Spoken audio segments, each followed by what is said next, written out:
So, this is my second time filming this because I think there's something wrong with my microphone. So, firstly, I really hope that this works, and secondly, I really hope that the sound is okay for you, but please let me know in the comments. That would be really, really helpful. This is going to be my recap of Skyward by Brandon Sanderson, which is book 1 in the Cytoverse. We are now 2 months away from the final book in the Cytoverse coming out, Defiant, and like I did for the Founders trilogy, I am going to do recaps for the books in this series because you seem to find those really helpful, so hopefully you'll find these really helpful as well. I am going to definitely do Skyward, Starsight and Cytonic. Let me know if you also want me to do recaps of the novellas. This is going to be a reasonably long video and I'm going to be reading from my notes. So if I'm looking down, that is why. Let us get into it. Only fools climb to the surface. Spencer and her father, call sign Chaser, are climbing to the surface from Igneous, one of the human settlements under the surface. Spencer's father is a pilot and so goes to the surface a lot and finally agreed to take Spencer to see it. They use a light line, which is like a grappling hook, to help with the climb. Spencer wants to be a pilot like her father one day. In the atmosphere is a debris field. While on the surface, Spencer and her father see a glimpse of the stars through the debris, which is very rare. Then some debris starts to fall and the Krell break through to commence an attack. They've found Igneous, which is bad because the humans need this as their base for manufacture and so on. Spencer's father gives her his light line and pilot pin and sends her home so that he can go and join the fight. By the time she gets home, the Battle of Alta has been won, but her father broke ranks to run away from the Krell and so was shot down by his own crew and branded a coward. 9.5 years later, Spencer is hunting rats in the caverns. All human clans now live in Igneous. She is bullied for being the daughter of a coward, lives with Gran and her mother, and Gran is blind. Spencer still wants to do the pilot test. Gran tells Spencer stories of ancient humans, Beowulf for example, and tells Spencer to listen to the stars like the navigators of their ancestors. At school, she finds out she won't be allowed to be a pilot even if she passes the test. She runs off into the caverns. There is a debris fall and so she ends up in an unknown cavern and finds a ship that is very old and unlike anything she's ever seen. She realises that she's run away and races back to take the test, arriving just in time. They give her a test they know that she doesn't have the answers for, and so she knows she's failed. She tries to give in her dad's pin to be able to get in, but they won't let her and they take her pin. Her dad's old wingmate, Cobb, comes and gives her a cadet's pin and warns her that everything will be hard for her. She goes to the first day of class and meets Kimmerlin on the way. She meets the others in the class, including Jürgen, who she calls Jerkface and has an instant rivalry with. He is appointed flight leader because he has flight experience from his family's private jets. Spencer's friend Roger, call sign Rig, is late for class because of a faulty elevator, and we find out he got the highest score on the pilot exam. They start learning to fly and several of them crash trying to take off. They then spend the day learning to take off and land safely. An alarm goes off indicating there is a Krell invasion. Because of the faulty lift, some of the backup crews are not available. Spencer's crew, named Skyward Flight, are sent up as a show of arms but ended up having to engage the Krell. Kim, call sign Quirk, shows that she is a sharpshooter. They return to base and are dismissed for the day. Spencer is told that she isn't allowed access to the canteen or dorm rooms. Cobb tells her she'll have to go home every day, but that would take hours. Spencer decides to go and live in the ship she found in the cavern, as it is close and she is used to hunting rats anyway. On the way there, she sees that Jürgen doesn't stay on the base either because he is able to drive his car home. When she gets to the cave, she meets Doomslug and she decides to repair the ship. The next morning, Spencer's friend Rig, who found the battle yesterday very scary, decides to drop out. Skyward Flight start learning how to turn. Spencer discovers that Morning's Hide doesn't speak English well, and so she starts to help her when she can. Spencer continues to live in the cave and work on the ship. She realises she needs a bigger battery for it. She also notices that Doomslug trills at her and mimics some words. Also, she seems to be able to move very fast, but only when Spencer isn't looking. Cobb has Skyward Flight working on alternative battle techniques by using light lances, bigger versions of Spencer's light line. This is because Krell ships are much harder to kill than their own ships, and so Cobb says they need more than just blasters. Some of the crew is getting bored with this though, and so Cobb sets them a challenge to get through some hoops. Spencer wins by killing Jurgen before he can get more points than her. He's angry about this, and so he tells the rest of Skyward Flight who her father is. They hadn't known before, and she was enjoying being herself without bullying. In retribution, Spencer steals the battery from Jurgen's car to help with her ship. When she hooks up the new battery, M-Bot powers on for the first time. Spencer goes to get Rig to help her fix M-Bot. They end up talking all night about his function. M-Bot's pilot is gone, and he has been inactive for nearly 200 years. The humans have only been on Detritus for 80 years. M-Bot is meant to lay low and take stock, i.e. catalogue mushrooms. Rig has lots of job offers, so he'll take the engineering one so he can learn how to fix M-Bot. M-Bot alerts Spencer to a Krell attack, and Skyward Flight is sent in, and Morningtide and Bim both die in the attack. We find out that Spencer has monitors in her helmet so that she can be checked for a defect. Cobb and Ironside argue about sending recruits out to battle too soon. Ironside says she has no choice. It is that or lose Ultabase, and if that happens, humanity would be picked off. FM reveals that she is against the government and the way they are running the war. Spencer goes back to class and finds Cobb watching a recording of the battle. He re-watches an impressive manoeuvre Spencer did. He tells her she reminds him of her father. She finds out it was Cobb that shot her father down, and when she asks if the report is true, he doesn't answer. When she asks if the official record is a lie, he gives a tiny nod. He also gives her a personal radio so that she'll know quickly next time there is a call to arms. She discusses this with Rig while they are repairing M-Bot. Rig is able to get a lot of the parts they need through his internship. He has been copying M-Bot's designs, and the other engineers think they're his designs, and he is a genius. He's very happy. The only thing he won't be able to get for M-Bot is the thrusters. M-Bot is troubled by the fact that Spencer can lie. She promises she won't lie to him. He maintains that he must lay low, take stock, and not get into any fights. So the DDF can't know about him and can't help Spencer fight. During class that day, M-Bot speaks to Spencer using the radio as a router. No one else can hear him or her replies because he uses his stealth features. She ends up getting into a fight with Jurgen and then goes to turn herself in, but Jurgen stops her. She confesses to stealing his power matrix. He said she can repay him by not undermining him in class for just one day.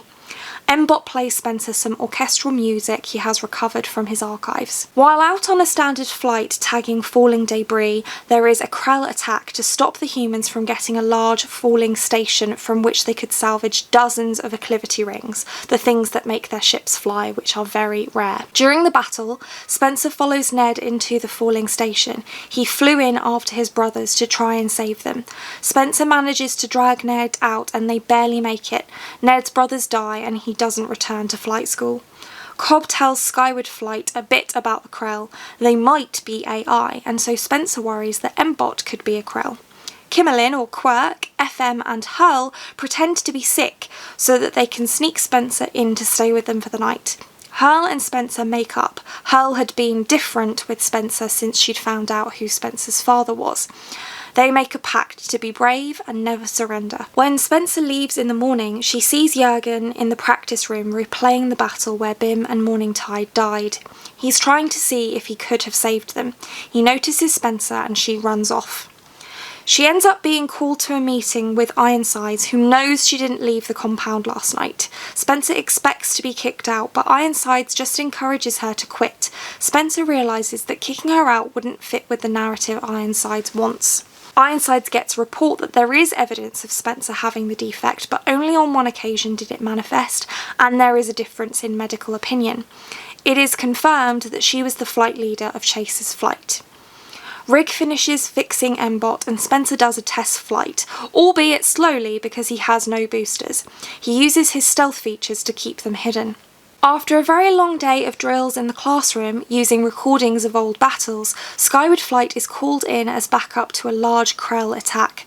They end up having to engage, and Hurl, Spencer's wingmate, is killed when she's shot and refuses to eject from her uncontrolled descent. Skyward Flight is put on mandatory leave for a week. They all go to their classroom anyway though, and Cobb comes and yells at them, reminding them that they should eject and that saving their ships isn't worth risking their lives, neither is the risk of being called a coward. Spencer gets angry at Cobb for criticising Hurl and says he is just trying to justify his own cowardice from when he ejected. Either way, Hurl's body won't be recovered for weeks because it won't be a priority, and so Spencer decides to hike out there to give her a pilot's burial. Jurgen joins Spencer and drives them there much faster than she could have got there by foot. They burn Hurl and her ship like in the old days. Jurgen explains he'll only be allowed to fly for 6 months after graduation before he's pulled out for politics. Spencer realises he's just as much under his father's shadow as she is under hers. Spencer persuades Jurgen to help her take Hurl's booster back. She doesn't tell him about M-Bot, but he does realise she's building or repairing a ship. Rig starts working on adding the booster to M-Bot, and Spencer decides to use her leave to try and find a recording of the Battle of Alta to finally find out what happened. She does find the recording, and before watching it goes for dinner with FM, Arturo, Ned and Kim. They're not going back, but they do all start thinking about whether the war is being fought the right way. When Spencer watches the recording, she finds out that rather than being a coward, her father was a traitor. He went up beyond the rubble belt to see the stars, and when he came back, he turned against the humans, fighting with the Krell. He killed several humans before Cobb eventually shot him down. After this discovery, Spencer spends the rest of her leave in a deep depression and returns to class feeling awful. Cobb confirms that what she saw is true, but he doesn't know why. She's still being monitored for a defect, but Cobb doesn't know whether that would help. He asks her if she's ever seen eyes or heard the stars talking. She has heard sounds from the stars before, but doesn't say so. Cobb tells Spencer that, following medical advice, she now has permission to use the bunks and eat from the kitchens. Skyward Flight test out a scout run in scout ships. FM likes it, but Spencer doesn't find it engaging. When they get back, Arturo's parents pull him out of the DDF. Honourable discharge and a pilot's pin, but without graduating. Rig has finished fixing M-Bot and Spencer takes him out for a flight. He is smooth, fast and easily manoeuvrable, even with only 1 out of 3 possible boosters. Spencer wants to take him into battle, but he has to follow his orders not to get into any fights. Instead, he projects a battle for Spencer, the Battle of Alta, to practice on. Spencer ends up following her father and hears him and Cobb mention the defect just before Chaser goes to the stars.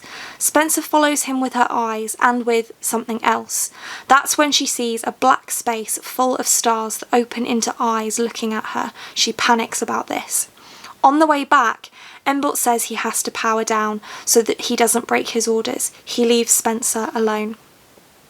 Skyward does another class in the air, and after that Cobb gives them a half day of leave. Spencer ends up telling Jurgen about the eyes and her fears that she's a danger to the flight. Jurgen tells her there was a mutiny on the Defiant ships which brought them all to Detritus, which is the reason they ended up on the planet in the first place. Regardless, he says he feels safer with her in the flight than without her, and compliments her flying. Spencer decides to use the rest of her leave to visit her family. She speaks to Gran, who tells the story of her childhood. Gran's father was a historian and her mother was the ship's engines. She ran them, but she also was them, and made it so that they could travel quickly across the vast expanses of space. They called this a deviation, but now it is called a defect.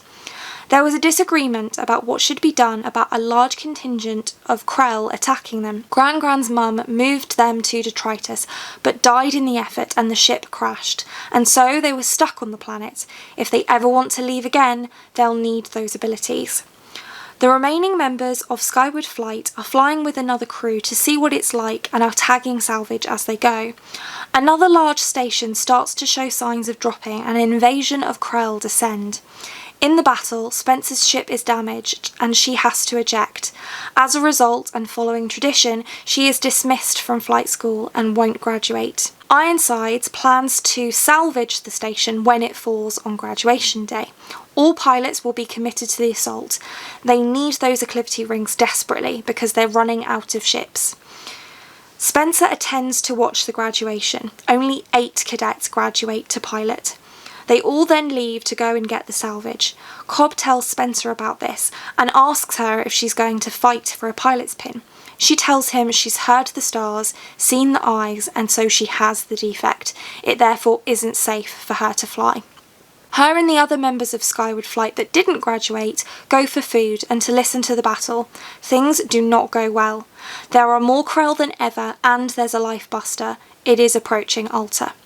The lifebuster is shot down, but many pilots were lost in that engagement. Spencer convinces the others to go and steal some of Arturo's family ships in order to go and help.